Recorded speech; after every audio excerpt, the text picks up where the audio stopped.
So right now it seems that all anybody can talk about is the cleverly named Megxit, the voluntary exile of Prince Harry and Meghan Markle as senior spokespeople for the royal family, and their move to, at least for now, to Canada to shield themselves from the emotional distress and pressure of being in the limelight all the time. And I'm sure that especially for Meghan Markle, indeed, it is very traumatic to go through all this. But there's also some interesting business dimensions here, and obviously that's a major reason that the royal family, or as they're called, the firm, apparently in the UK, is so concerned. I mean, after all, the royal wedding alone brought an estimated $2.3 billion into the British economy, and Lord knows they can certainly use that now, especially with the other exit, the Brexit, looming.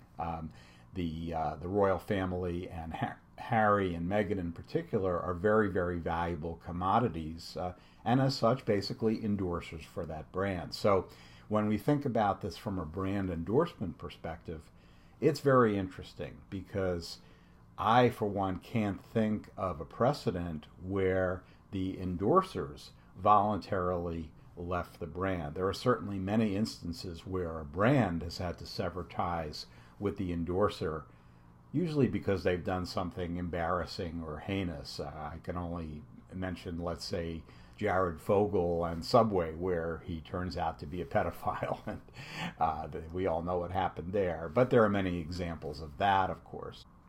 The only thing I can think of that comes close is the guy who used to endorse Verizon, who now endorses the rival Sprint, which was, I guess, a pretty clever move on his part. So he's moving from one brand to another in the same category.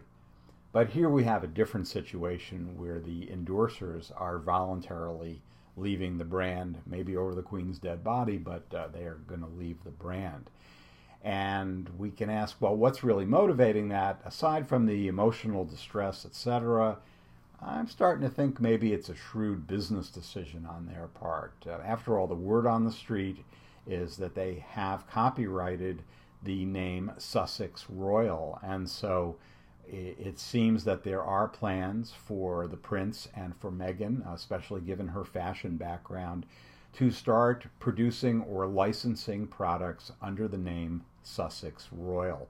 So we might expect to see perhaps a competing brand that is trying to steal some of the thunder of the royal family, basically having their cake and eating it too while living in North America.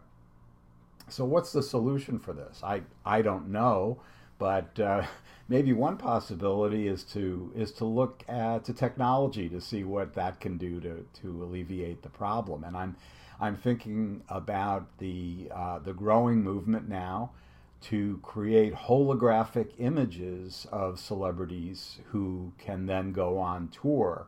And we've seen this happen several times already with performers who are dead but whose images have been resurrected. We saw it with the famous Tupac Shakur concert a few years ago, and now we're seeing tours or plans to tour by celebrities as varied as Roy Orbison and Amy Winehouse.